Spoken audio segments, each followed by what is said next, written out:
Well, we've covered the Gospels and we've covered the book of Acts. So we've got 2 genres under our belt. And now we're coming to a 3rd genre in the New Testament, letters. And of course, we'll encounter Paul's letters initially, and then he'll write to churches, and then we'll see the grouping of letters to individuals, and then we'll encounter general letters. So a big part of the New Testament. And before we get to the content of each letter, we need to think about just this format, this genre. Why did they choose this format to convey what they wanted to convey? How does it compare to letters in the first century in general? Is it different, similar? And what kind of things should we be thinking about when we open up our Bibles and we see, okay, I'm not looking at a gospel, I'm not looking at history, I'm not looking at I'm not looking at Proverbs, I'm looking at a letter. What do we think about? What should we have in mind as a guide when we see these things? So let's jump in and take a look at this very important genre in our New Testament canon. So you've heard letters and you've heard epistles probably. What's the difference? Well, there was a guy named Adolf Deisman, and he made a distinction between epistles and letters. He looked at a lot of papyri that had been found at that time. In other words, they were just fragments and pieces and some whole documents of, I don't know that they were whole documents. I need to be careful about that. But anyway, a massive treasure trove of papyri was discovered in that time period that reflected writings of the first century. And so there were a lot of what we might say were letters, grocery lists even, things like that. And so he studied all that, and he said, well, epistles were carefully composed public pieces of literature, and letters should be categorized as just unstudied, private communication. They're just personal, zip them off, just for an individual to read. So you get that sense of public versus private. Let me turn down the volume on this a little bit. Getting into the red here. All right. But now with time passing, as it often does, scholarship has studied this, and the reality is there's really not such a rigid distinction between epistles and letters and that kind of thing. Bottom line is you could use either one. They're letters in the New Testament, or you can call them epistles. It doesn't matter. It's really the same idea. And what you see in the New Testament, and by the way, I should say Deisman argued that what we found in the what we encounter in the New Testament are letters, he argued, and not epistles, using his distinction. And the reality is we see both in the New Testament, and that's the consensus today. We see a spectrum of letters that are more polished and more certainly intended immediately for more public reading versus something like Philemon, which is written to an individual, more personal, that kind of thing. So we see a spectrum in the Bible. Hebrews might be seen as more of an epistle in Deisman's categories. But again, the takeaway here is don't worry about that distinction. We see a spectrum in the New Testament. All the New Testament letters ultimately were intended to be read publicly and were shared and read and copied, etc. And again, some are more formal and some are more personal in nature. So we see a little bit of both. Letters are, and this is a big one, if you wanted to put this on a t-shirt, not a bad idea. Letters are situational. Letters are occasional. What do I mean by that? And I would ask that question if we were in class. Who knows what I mean by occasional? Well, they are written to address specific occasions, right? The letters are written to specific people at a certain time in a certain place to address a certain situation. They're situational. And we need to appreciate that up front. Now, some of you are like, yeah, I kind of know that, but some of you may not. And certainly some people in your churches and some of your friends and some people you'll have in Bible study, they're not going to think about that. This is an important foundational truth we need to appreciate. Letters are situational, and this will keep us focused on the intent of the author. This will help us to say what the Bible is saying, but not go beyond what the Bible is saying. What's the situation? What's going on? So they're situational. They deal with real people and real issues. They are not theological treatises. right? Paul's not trying to write a systematic theology. When he writes to the Galatians, he's upset, right? They're abandoning the gospel that he preached. They're adding to the gospel. Circumcision, there is no gospel if you add something to it, right? So every letter has that type of reason for Paul to be writing, and he's going to bring to bear things that address that situation, right? And so Romans is certainly the fullest, probably, theological presentation that Paul gives us, but it's not a systematic theology. He's writing for a specific reason.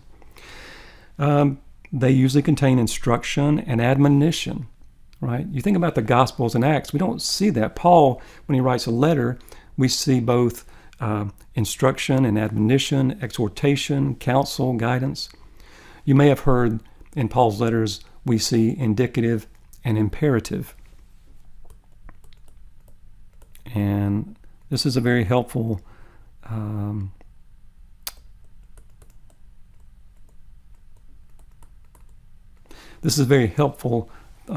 way of looking at his letters. Often Paul will he will use indicative statements. Indicative means you're making a statement, you're presenting something. So the indicative would be, this is Jesus Christ, this is what he's done for us, this is who we are in Christ, this is who we are united with Christ, this is who we are as God's people. And then the imperative, which is a command, go and do this. And so he lays out the indicative, and then it's like, well, based on what I just told you, go and do this, go and be this kind of people. So we see indicative and imperative in the letters. You may see a word as you read commentaries, something like paranetic. Oops, let me see here. Paranetic. I hope I'm not getting outside of paranetic, or maybe it could be paranesis. Paranesis. That's supposed to be an S there, by the way. Paranesis or paranetic. I can remember hearing that when I was in seminary and thinking I have no idea what you're talking about. And all that means is it's a paranetic section would be a section where Paul is exhorting, he's directing, he's giving guidance or commands, right? This is a paranetic section. You can think about that probably off the top of your head. And so keep that in mind as you read commentaries. You likely will come across that type of vocabulary. And lastly, the letters, they do give insight into the problems of the early church because of the occasional nature of the letters. All right. Let me see here. Computer's wanting to jump around. So next in line, letters are a means for the writer to be there in person. And let me do this, make this a little bigger. Somewhere there's a way to make this full screen. Okay. All right. So letters are a means for the writer to be there in person. Letters are pastoral. Think about this was a tool that was used by the writers as the church expanded and they were traveling many miles and the churches were planted, and then they would be separated from this group that they had led to Christ, and the church was developed, and now they're somewhere else and they're writing because they can't be there in person. And the letter was seen by both parties as that person being there in person, right? Well, I don't want to overstate that. It was the next best thing, right? But it was a way of being there in the church when they couldn't be there physically. And so they're telling them things that they would say if they were right there with them. I've given a few quotes here that I think are helpful. This comes from Carson and Moo. This is a prior edition than the one you have. But in the text it says, people in Paul's day saw the letter as a means of establishing personal presence from a distance. And this perfectly served the needs of the apostles in pastoring, should be an O there, not a U, pastoring their flocks from a distance. I use a software called DragonSpeak, which is a voice-to-text software. And I do that every now and then, well, quite often actually, when I make notes. And sometimes it doesn't pick up the exact word I want. So it's not pasteurized milk, but anyway, pastoring. Letters in a largely oral culture are by and large surrogates for a direct conversation that the author would rather have had in person.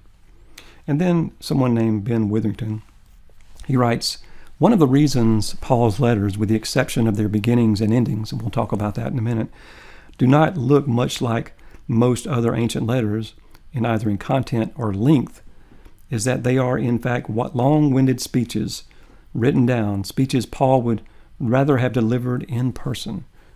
So all that is to say, appreciate that the letters is the in-person sense of Paul or the biblical writer being there with the church.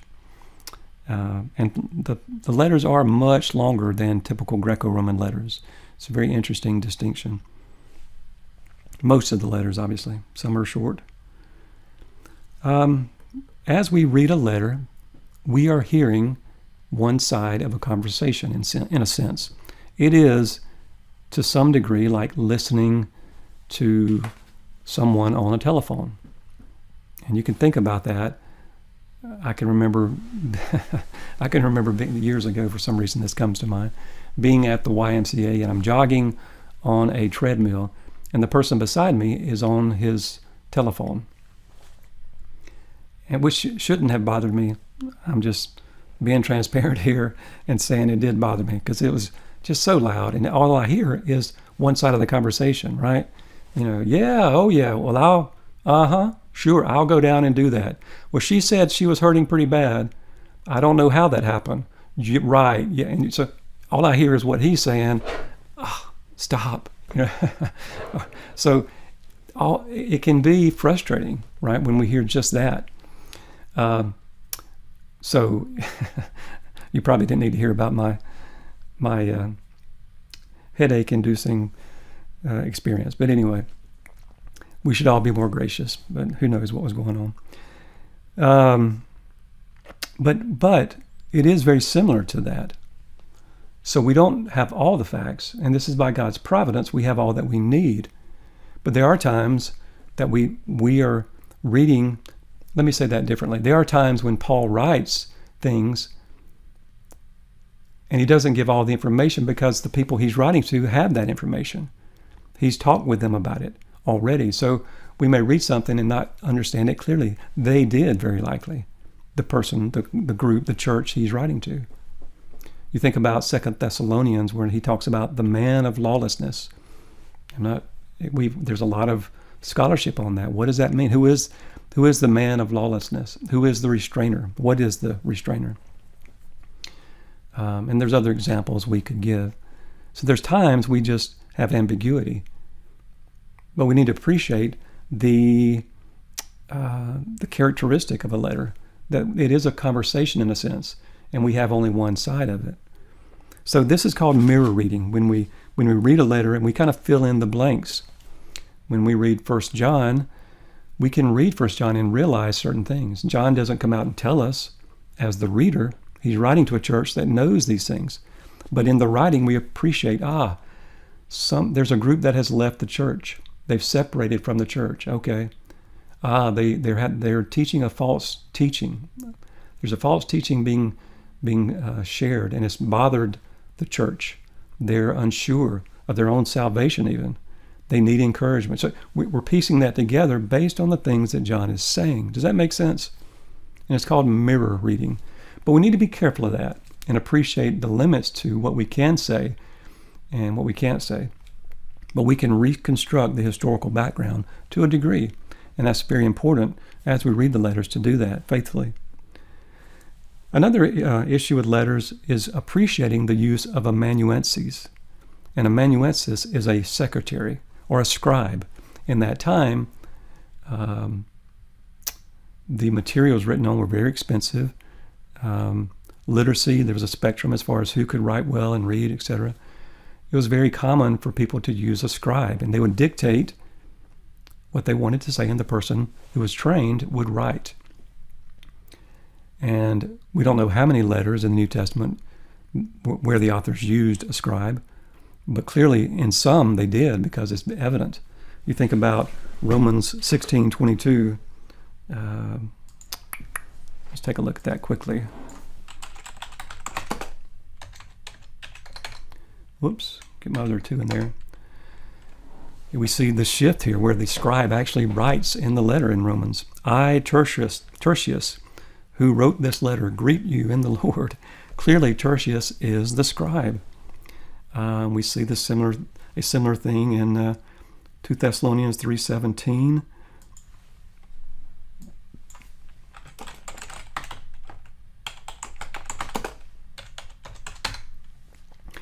Where Paul says, I, Paul, am writing this greeting with my own hand. So at the greeting section, he takes the quill and he begins to write himself. He says, which is an authenticating mark in every letter. This is how I write. So Paul is using an amanuensis. So the use of a secretary is an important concept to keep in mind as we read and as we think about how we got these letters, right? Who was involved in the writing and that kind of thing. Just another element, another variable we want to think about. The form of letters in many ways looks like ancient letters. Ancient letters had an introduction, which involved an address and a greeting. It's a very standard Hellenistic or Greek opening. You would say A to B with a greeting. In other words, you might see something like, and also appreciate that the word charain, let me see here, was often seen in ancient letters. Charain, which is greetings, right? But it looks very much like charis, which is grace in Greek. And so it seems to be building off of that. And so we just, rather than charain, we see charis kai irene, grace and peace, right? But here's an example. We see the person writing, Paul, an apostle of Christ Jesus, by the will of God, and Timothy, our brother. Person writing it, to the church of God, which is at Corinth, right? So the person who's receiving it, and then a greeting, grace to you and peace from God our Father and the Lord Jesus Christ. Usually, Paul identifies himself as an apostle or a servant, and the people he's addressing are saints, beloved, or the church of God. We see a Thanksgiving section, usually, but sometimes we don't. There's not a Thanksgiving section. Certainly in Galatians, that's telling, and it seems to reflect Paul's anger and frustration. He goes from the, hey, this is me, I'm writing to you, and boom, he gets right into the content. I cannot believe you have so quickly deserted the gospel I told you about, right? But in Philippians, he says, I thank my God in all my remembrance of you, always offering prayer with joy in my every prayer for you all. There is some scholarship, and I think it's warranted. It argues that in the prayer section, often you get it reflects major themes that will be addressed in the letter. And that's something to keep in mind. There's certainly something to that. And then we have the body of the letter, where you have the main emphasis for the letter, certainly distinct from Hellenistic letters, much longer, and obviously the content is much different. But we do see long letters and short letters, right? Philemon or Romans would be the longest, 7,000 words, very long in comparison with most letters. And then there's a conclusion. Again, we have a greeting, and we often will see travel plans. We won't see all of these in every letter, but just giving you some various elements of typical conclusions. But Paul will say, yeah, I'm planning on going here. I'm planning on going to Jerusalem. I hope to come to see you. So we have that. And then often we see a doxology or a benediction. Doxology comes from doxa, in Greek means glory. And Paul will just break out into praise. Right? Now to our God and Father be the glory forever and ever. Amen. Philippians 4:20. Or there'll be a benediction, which is, let me grab some water here. Benediction, which is a prayer for the blessing of the reader, the recipient. 2 Thessalonians 3:16. Now may the Lord of peace himself continually grant you peace in every circumstance. And these are all examples of benedictions. I can remember in seminary, I was asked to participate in a service in the chapel, and I got there, and they said, "Rod, you read a benediction." And I don't think in our church we didn't have a benediction per se.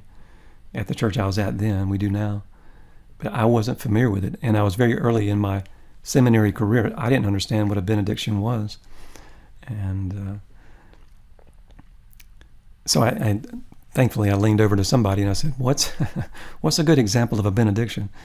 And he whispered a scripture to me, and I looked it up and I read it, so it turned out fine. But I didn't know what it was, and this is something Paul often will end with, a benediction, a prayer for blessing of the people. All right, what about the collection of Paul's letters? How were they collected? The reality is we don't know, and the evidence there's just not a lot of evidence as to how they came together. We see reference to Paul's letters, don't we? We see Peter mentions them, etc. There's an argument by one scholar, and he's followed by a few others, that it happened suddenly, that the letters were neglected for a long time, and then the book of Acts came out, and a follower of Paul, who this scholar argues was Onesimus from the book of Philemon, and he argues Onesimus collected them, and there's arguments against that, good arguments, I think, but the reality is, and the other argument would be that it was a gradual process, and I think that's more likely, that after the death of Paul, he was martyred under Nero. The collection began, his letters circulated around the church. They were seen as inspired, as nurturing, as of God, and they were over time collected, and I think that's probably what happened. Chronology of Paul's letters. Now, chronology is a little tough at times with his letters, but I lay this out for you. I think this is something I want you to be familiar with. You won't have to recreate it, but I may ask you questions on it. So be familiar with this. Now, Galatians is argued that could be another date. I think it's probably Paul's first letter, so late 40s probably. And then 1st and 2nd Thessalonians, early mid-50s, probably written after his first missionary journey. 1st and 2nd Corinthians and Romans, written in the mid-50s. And then we see his prison letters, where Paul ends up in prison, probably in Rome. And so we see Colossians, Philemon, Ephesians, and Philippians, written in the early 60s. Paul is released from that arrest in Rome after 2 years. After the book of Acts ends, it's likely Paul was released, went on to minister further, and then during that time he wrote 1 Timothy and Titus, and ended up in prison once again in Rome and was put to death. And he wrote to Timothy, 2 Timothy, from his last imprisonment. And of course these three are called the pastoral epistles.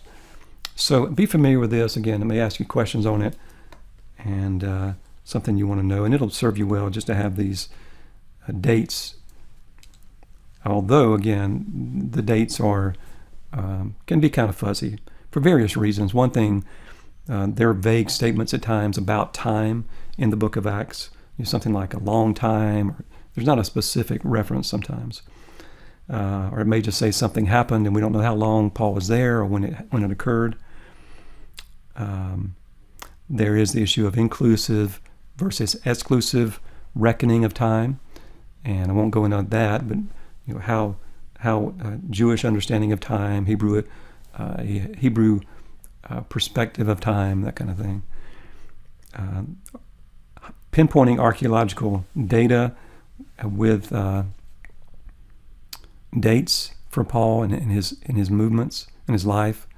There are various points that are helpful in archaeological evidence and non-biblical writings. So that's very helpful. For instance, in Acts 18, we see he meets Aquila and Priscilla in Corinth, and it says they were expelled from Rome.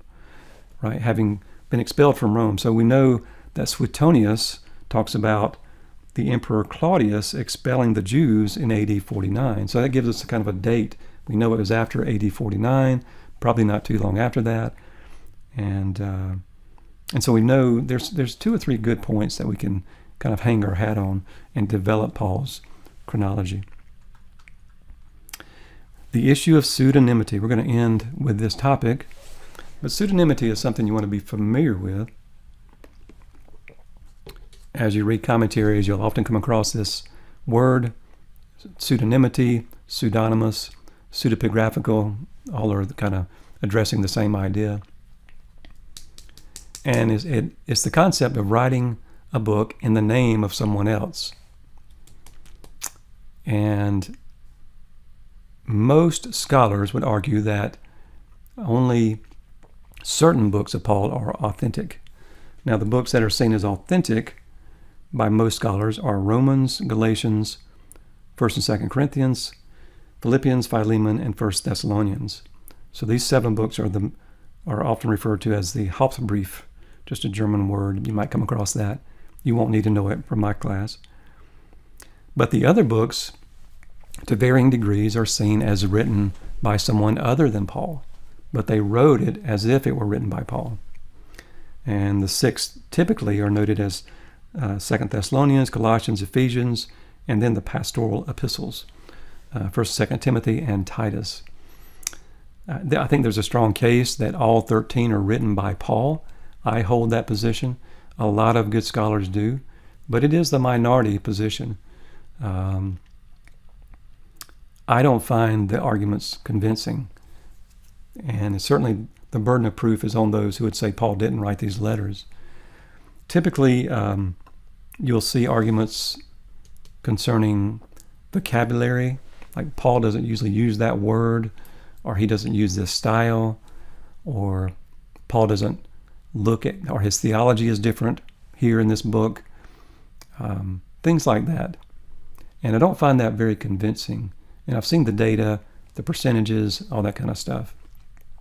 But when you think about different things like the fact that the letters are occasional, if you're writing to a specific group addressing a certain issue in with the book of Galatians, and then you're writing another book to a different group, to a different situation, are you going to use similar vocabulary, or are you going to use unique vocabulary?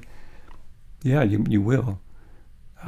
It's interesting that many of these scholars seem to limit Paul's vocabulary to this small corpus, right? But think about how many words we know, and how when you're addressing situations, you're going to use certain words for that situation. So the occasional nature, I think, is an important variable. Time, right, of Paul's ministry. So we're talking about a very long ministry for Paul. And so will his style and will his vocabulary change over years and years? Yeah, I know mine has. And so that's another factor. And lastly, the issue of using a secretary, an amanuensis. There's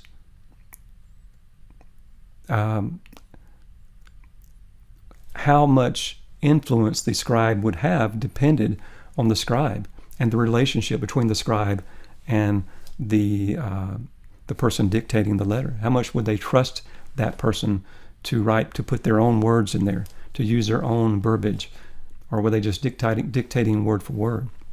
Does that make sense? And so if Paul had a trusted co-worker who was a believer, who he entrusted with taking what he was saying and perhaps using their own words here and there, we don't know. Certainly that was under the superintendence of God, and right, so it's inspired. But we don't know how much leeway each scribe had. So that's another variable. So there's a lot of things we could talk about. I won't go on too long here. But I don't find the arguments convincing ultimately. And the burden of proof, like I said, would be on those who argue for that. Also, we need to think about how was pseudonymity looked at by the early church? Was it accepted? Right? The argument by scholars would be, people understood that somebody was writing in Paul's name. And it was just understood. Right? That's the argument. But does history reflect that? And when we look at Jewish literature, yes, there's a lot of Jewish literature that was written pseudonymously. Examples from the 3rd century BC through 3rd century AD. We see the 1st, 2nd, 3rd Enoch, 4 Ezra, the Apocalypse of Abraham, the Apocalypse of Adam, etc. Now, did people think Adam wrote the Apocalypse of Adam? No. They knew that it was written in the name of Adam or the name of Abraham to bring kind of a sense of authority to that work. And it was a literary move that was understood. But here's the issue. These are all very specific genres. What about letters? Very, very rarely do you find a Jewish letter written pseudonymously. Extremely rare. And when in the early church a letter was noted, this is after the ministry of Christ, in the early church, when someone in the church wrote a letter pseudonymously in the name of someone else, it was condemned. It was not accepted. One example is the Acts of Paul and Thecla, and the person that wrote that was condemned for doing that. So we talked about the style, etc. But the argument again is that the person writing this letter is somebody who would have been an associate of Paul. Paul has died, and the person now is writing to carry on the teaching of Paul. Perhaps it's a school associated with Paul, is often the argument. And they're just seeking to carry on the words of Paul. They have studied with Paul, etc. And yet, the argument against that would be the personal remarks that we find in the letters. Because the argument there is that it's not intended to be deceptive. But why? What about the personal remarks? Things like the references to his early ministry, the asking for prayer for him. Why would somebody who's writing a letter after Paul has died write about, please pray for me, right? Or you think about, I often think about in 2 Timothy, where Paul says, and get John Mark and bring him here, and get my cloak that I left in Troas, and bring the scrolls, my parchments as well. He's asking for these personal items and personal relationships, and it just seems ultimately, as Carson and Moo argue, that this would have been intended to be deceptive, if it is in fact pseudepigraphical. Carson and Moo say it this way. I'm going to close with this quote by them. Should be a quote mark there. The search for parallels to justify the view that the intended readers of some New Testament documents would have understood them to be pseudonymous, so that no deception took place, has proved a failure. The hard evidence demands that we conclude either that some New Testament documents are pseudonymous and that the real authors intended to deceive their readers, or that the real authors intended to speak truth and that pseudonymity is not attested in the New Testament. I find myself in agreement with Carson and Moo and with other evangelical scholars who hold that. But I wanted you to be familiar with the issue. And it doesn't mean that if you read a commentary and someone argues that Paul likely didn't write the book, it was probably written by an associate of him or something like that, don't think you can't gain a lot from that scholar. This is the majority view among scholars, good scholars. They just think that Paul did not write certain books, and some of those would argue that that the books could still be inspired, right? That was part of the providence of God. And so keep that in mind. We don't want to treat this as if we should, what's the word I'm looking for? It's not excommunicate everybody who doesn't agree with the 13 letters of Paul being authentic.